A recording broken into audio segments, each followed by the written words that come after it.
Hello everyone, I'm Anthony Wilson. Welcome back to Magic Talk.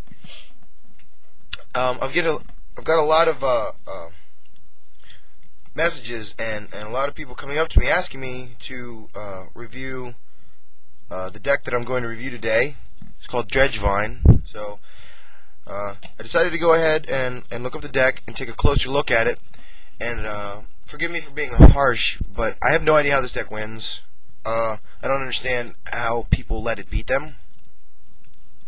And all in all, the deck looks very inconsistent and very unstable.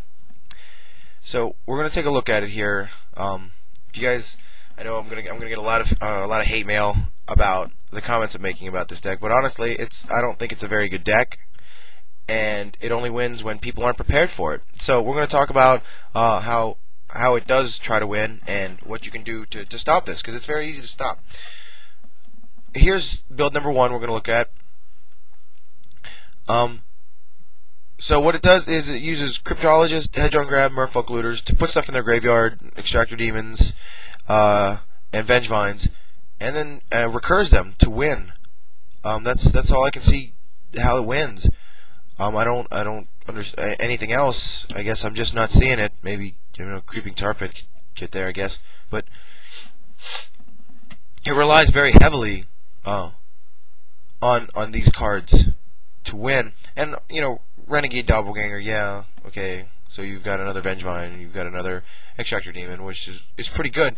But if you keep cards like Renegade Doppelganger off the field, Hedron Crab, Merfolk Looter, if you could just kill these guys, you shouldn't have too much of a problem, because then it forces them to play more of these cards, and they're using up all the creatures in their hand. They can't recur Vengevine.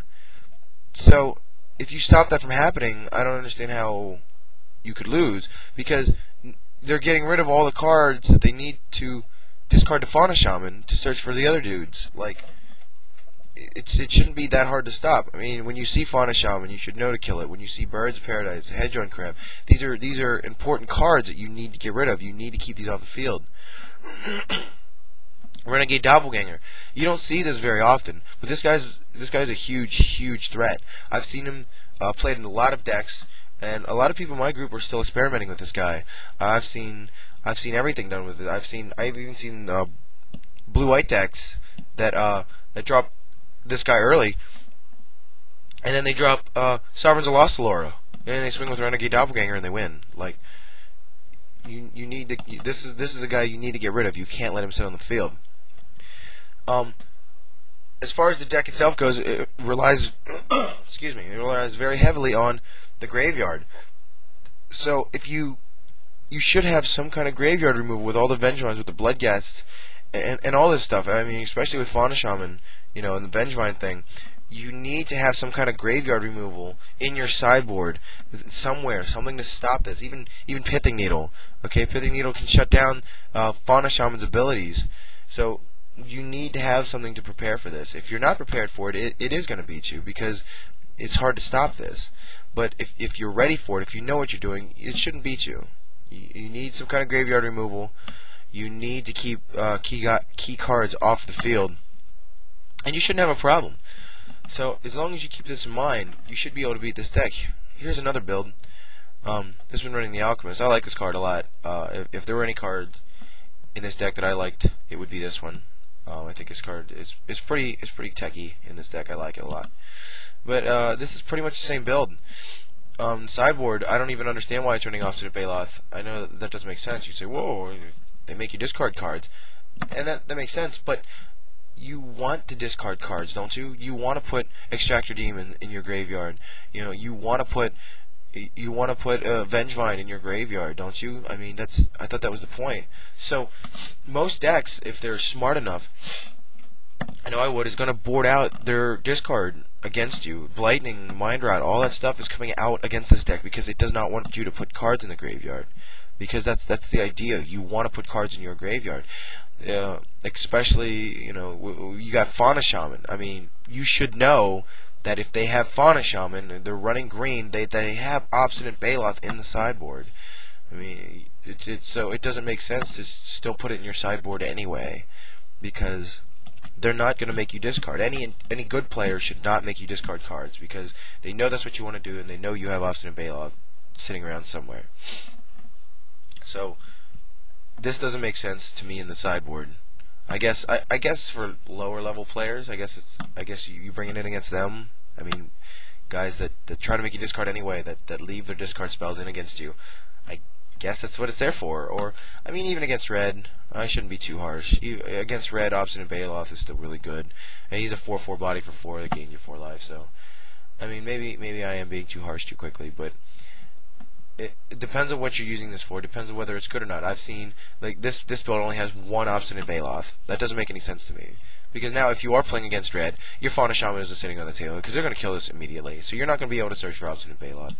And like I said, they should be making they should be boarding their discard spells out against you. So I don't understand the 1 Obstinate Baloth. 4 makes more sense than 1, because you're not going to draw this card. So I don't understand that. Here, this build's a little different. I support this build a little more than I supported all the other ones, I guess, because of the 3 Bloodghast. It's more recursion. Instead of Birds of Paradise, it's not running birds, it's not running Noble Hierarchs, but it's got Bloodghast and Dragevine going on for it, and Extract Your Demon. So I like this build a lot. Well, I should say a lot better. It's running for this dude, which is awesome. Eldrazi Monument. Pretty good here. So this build's very different, but same situation. If you just keep the dudes off the field and force them to start playing all their Cryptologists, all their Fauna Shamans, and all their Hedgehog Crabs and Looters and stuff, if you force those cards out of their hand and onto the field so that they have no hand left, they're not going to be able to recur Dragevine. But the backup plan here is that they can still recur Bloodghast. You know, and that's really good with Eldrazi Monument. You can you keep sacking your Bloodghast. So I can see this deck being more consistent a little bit, but for the same things, look, like 2 Obstinate Baloth in the sideboard. I don't understand that. For the reasons I mentioned earlier. And the sideboard here looks very unstable. It's got a lot of 2 of this and 2 of that, but I mean, I guess that's made up for by the Merfolk Looters and the Cryptologist. But I just feel like whatever you're trying to board these cards in against, you want to have more than just 1 or 2 of, or 2 or 3 of. I don't know. Maybe I'm crazy, and maybe you guys can send me messages and tell me why this deck is amazing, and tell me what I'm not seeing here. But from what I see, you try to. It's called Dredgevine for a reason. You dredge stuff. You put stuff in your graveyard and try to recur it. So people should be running some kind of graveyard removal, some kind of graveyard hate. If you're not, then I don't think you're prepared for the standard format. Dragevine is very prominent. I mean, the green decks are extremely popular right now, and especially with Fauna Shaman and Dragevine. And you still got Bloodghast out there to look out for. You know, you still have these decks that are going to do something crazy. I mean, if you play against me, you're probably going to play against Crypt Combo, because that's my favorite deck right now. So you need some way to stop this deck from going. And it's not hard. Like I said, if you're playing red, kill their dudes. If you're playing black, kill their dudes.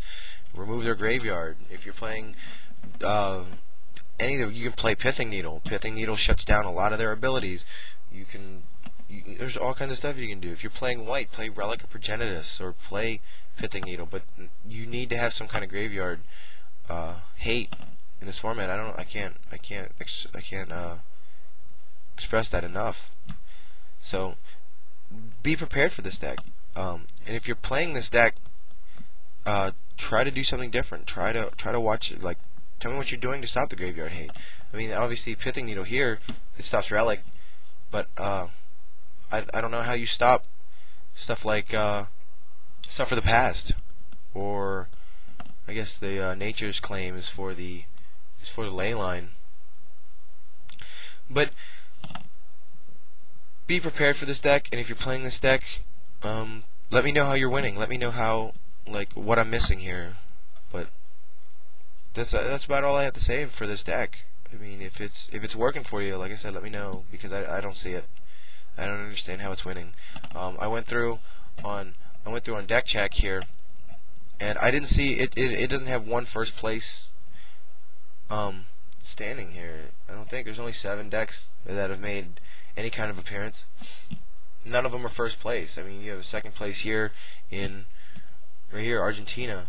So, I mean, it can't be incredible. It's not winning anything, but I mean, it's still making its place. And like I said, a lot of you came to me and was like, why don't you talk about this deck? So I talked about it. That's what I have to say about it. This is why I've avoided talking about it, because I just don't think it's that good.